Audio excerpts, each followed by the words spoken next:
priced. Now, if the government forces you to own and make it only 30% premium, for example, then you have to convert this into an opportunity and really, increase the volumes, partly offset the loss that you are making. So I think each individual one can make strategies. Typically, you try to see that you have maximum portfolio price control, which gives you leeway to increase prices by up to 10% every year as per the policy. So you won't add products which are in, for example, when you're launching new products, right? You would typically prefer products which are not in any. So, and any new molecule by definition will not be in NLEM.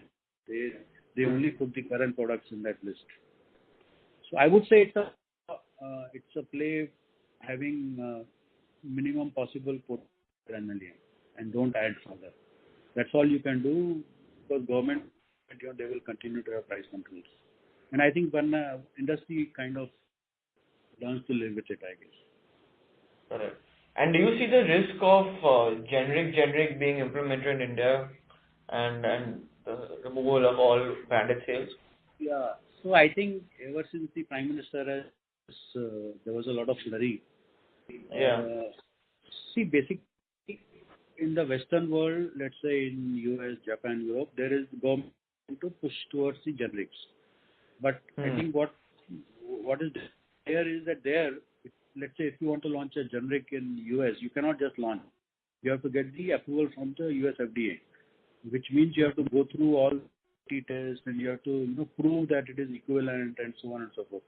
So there's a rigor on the quality which is ensured. Unfortunately, in India, that is not, and that is where the challenge is.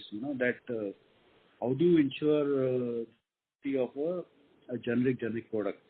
And I think that's where the India is. Now, whether it will come through, it's difficult to. I think chances are less because of these challenges.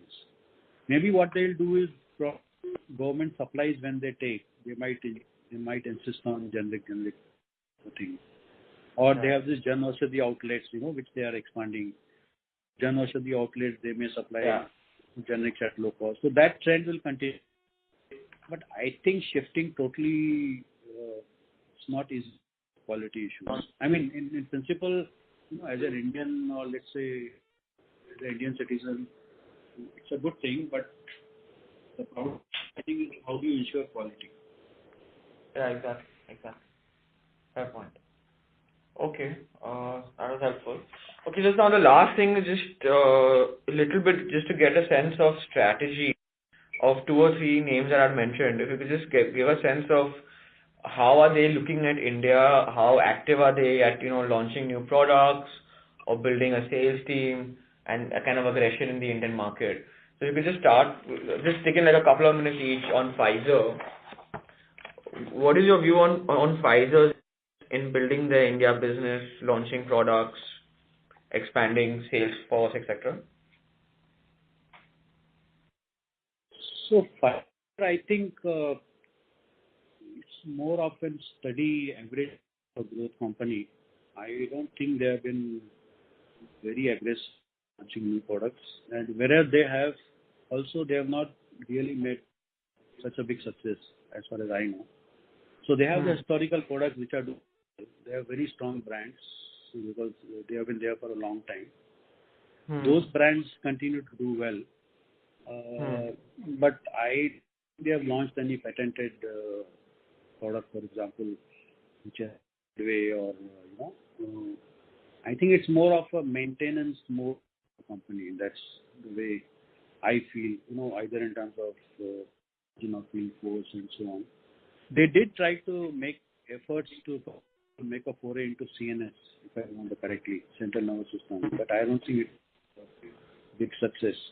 I mean, the example, if you look at Pfizer, the world's number 1 product till recently was Lipitor, which is a statin.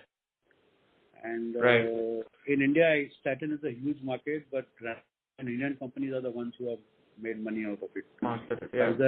Pfizer made, I think they launched very late. They launched at a very high price because of what I.